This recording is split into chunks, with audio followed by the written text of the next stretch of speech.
गुरुदेव, मेरा एक प्रश्न है कि जैसे कल सूर्य ग्रहण है तो हम उपासकों को क्या करना चाहिए और क्या नहीं।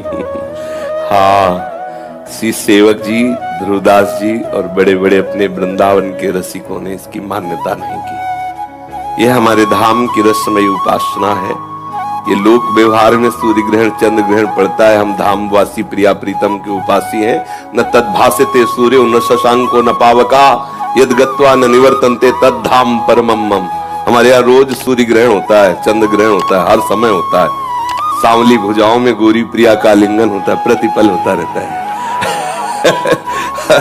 हमारे यहाँ सेवक जी कहते हैं, तहा न ग्रहण लगन के वेद, तहा को दिन दिन कछु नहीं, नहीं शुभ शुभ मान अपमान, नहीं अनत भ्रम कपट सयान, स्नान क्रिया जप तप नहीं, ज्ञान ध्यान ता सकल प्रयास, सुनो रसिक हरिवंश विलास, श्री हरिवंश गायो राधा वल्लभ श्री हरिवंश।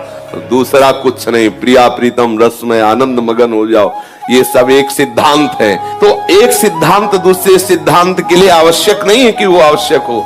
अगर कह दे ऐसा होना आवश्यक है तो आप उदाहरण देख लीजिए महापुरुषों। हमारा सिद्धांत हमारी प्यारी जो और प्यारे जो के सिवा दूसरा कुछ है नहीं।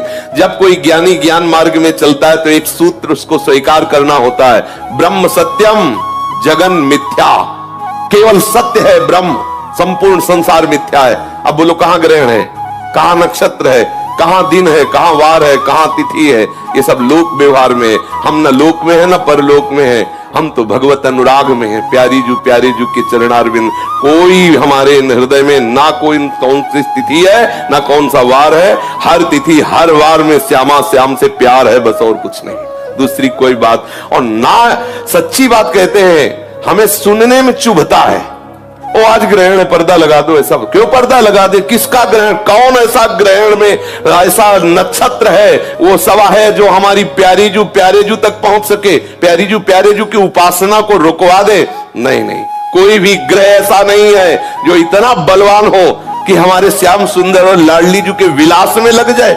ऐसा है किसी के? अरे कुछ नहीं। हरिवंश महाप्रभु ने दोष में कहा है, जब आप स्फुटवाणी को पढ़ो तो स्फुटवाणी में लिखा है ना, द्वादश चंद्र कृत स्थल मंगल बुद्ध विरुद्ध सुर गुरु बंको, यदि दशम भवन भृगु सुत मंद सुकेतु जन्म के अंक, अष्टम राहु चतुर्थ दिवामणि तो हरिवंश करत ना संको, जो पे कृष्ण चरण मन अर्पित तो करी है का नवग्रह रंक। ये बेचारे गरीब नवग्रह क्या कर सकते हैं? रंक बेचारे गरीब नवग्रह क्या कर सकते हैं? हम श्यामा श्याम क्यों, ये सब विरुद्ध जगह बैठ जाए। बोले तुम्हारे शनि विरुद्ध, अरे शनि नहीं, सब विरुद्ध बैठ जाए। ये तो रसोपासना है। श्री तुलसीदास जी कहते, जानकी नाथ सहाय करे तब कौनो बिगाड़ी सके नर तेरो।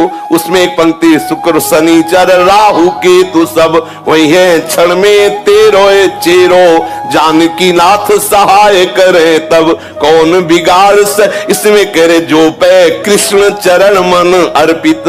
और यहाँ महाप्रभु कृष्ण चरण, और जहां कृष्ण जिन चरणों में अर्पित है हम उनकी उपासना में मगन।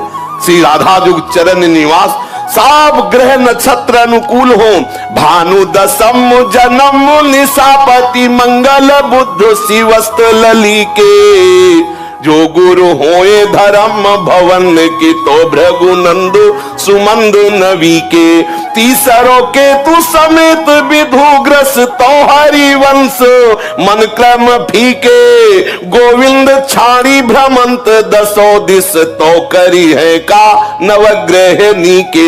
यदि सब ग्रह सही अंक में विराजमान है, सब अनुकूल है, लेकिन भगवत विमुख हो तो जलोगे मरोगे, नाना प्रकार के द्वंद्वों में पिछोगे, कोई तुम्हें नहीं बचा सकता। शंकर सहस्र विष्णु अज तो ही सकहि न राख राम कर द्रोही। भगवत विरोधी को कहीं भी भाग के चल, और भगवत अनुकूल है तो सब खिलाफ खड़े हो, कुछ नहीं करेंगे। जो भी होगा सब मंगल ही मंगल होगा, मंगल भवन का आश्रय लिए। ये तो हुई साधारण असाधारण बात। हम निकुंज उपासक हैं, प्यारे जू के जहां सूर्य चंद्र ही का प्रवेश नहीं तो ग्रहण की क्या बात है। तो आप जहां भी हो हमारे प्यारे जू के हो, वृंदावन का आश्रय लिया है तो मात्र वृंदावन की रस रीति से उपासना करो, कोई भी डरने की बात नहीं। जो आचार्य कह रहे हैं, जो महापुरुष कह रहे हैं, हमें उसी के अनुसार चलना चाहिए। हमारी उपासना में ग्रहण, नक्षत्र, तिथि, वार ये सब एक तरफ रख दिए गए। रोज मंगला से शयन, शयन से मंगला, केवल प्यारी जी और प्यारे जी, दूसरा कोई गान नहीं, दूसरा कोई चिंतन नहीं, और इससे बढ़कर कोई रस पद्धति नहीं, इससे बढ़कर कोई सिद्धि नहीं, इससे बढ़कर कोई महामहिमा में आनंद नहीं है। ब्रह्म मुहूर्त में उठना चाहिए। देखो, यदि जीवन को सार्थक करना है तो जिसके शैया में लेटे हुए सूर्य भगवान का उदय हो जाता है, उसकी आयु, बुद्धि, श्री, तेज, बहुत सी बातें नष्ट हो जाती हैं।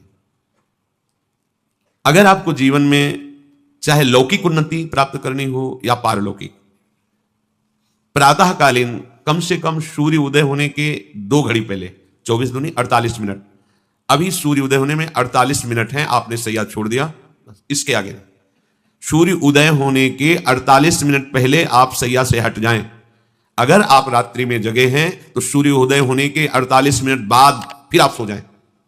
लेकिन वो जो बीच का समय, प्रातःकालीन संध्या भुवन भास्कर भगवान पधार रहे हैं, वो आप सो रहे हो, तो आपकी आयु, आपका वैभव, आपकी बुद्धि, ये सब नष्ट होने लगती है, पता नहीं चलता। लोगों देखो कहां तेजवान चेहरे दिखाई दे रहे हैं। खूब तो सब खा पी रहे हो, खाने पीने क्या तेज एक अलग होता है, भागवती तेज अलग होता है। ब्रह्म मुहूर्त में उठे, प्रभु का स्मरण किया, जो 2-4 नाम ही सही, अपने बड़े बुजुर्गों को, गुरुजनों को भावना से प्रणाम किया, और पहली बात शरीर स्वस्थ रखने के लिए गर्म जल किया, हल्का, आधा लीटर से 1 लीटर तक जल पिया, भगवत भाव अर्पित करके वज्रासन में बैठकर। आप लोग दिनचर्या को नहीं करते हैं तो आप ब्रह्मचर्य को पचा नहीं सकते। ध्यान रखना, ब्रह्मचर्य कोई छोटी मोटी शक्ति नहीं है, उसको पचाने के लिए आपकी दिनचर्या दिव्य होनी चाहिए। फिर इसके बाद आप 5 मिनट 10 मिनट टहलिए, फिर सो जाइए। फिर जो शौचाचार की पवित्रता बताई गई उसके अनुसार आप स्नान आदि करके, पवित्र वस्त्र धारण करके, जैसे कोई महान व्यक्ति आ रहा है तो हम उसके आदर के लिए खड़े हो जाते हैं, ऐसे भुवन भास्कर पधार रहे हैं, हाथ जोड़कर प्रणाम किया, अर्घदान किया, गुरु मंत्र जपा, आदि आदि। अब पड़े हो आप कि हम तो 2-3 बजे तक जगे हैं, ऐसा अगर आप भजन में जगे हैं तो भी सूर्योदय के समय आप उठ जाइए। आपके गुरु आवे तो क्या आप सोते रहेंगे क्या? तो ये जगत गुरु हैं भुवन भास्कर, परम ज्ञान स्वरूप हैं, गायत्री छंद रूपी घोड़े हैं इनके रथ के, स्वयं भगवान अरुण देव सारथी हैं, और भगवान पीछे वर्णन किए, मैं ही सूर्य रूप से जगत को प्रकाशित करता हूं और ताप के द्वारा जल को सोखकर मैं ही वर्षा कराता हूं। भगवान का आदर करना। जो सूर्योदय तक सोते हैं उनकी बुद्धि में भागवतिक बातें, अध्यात्म बातें आ जाए, मेरी समझ में नहीं आता।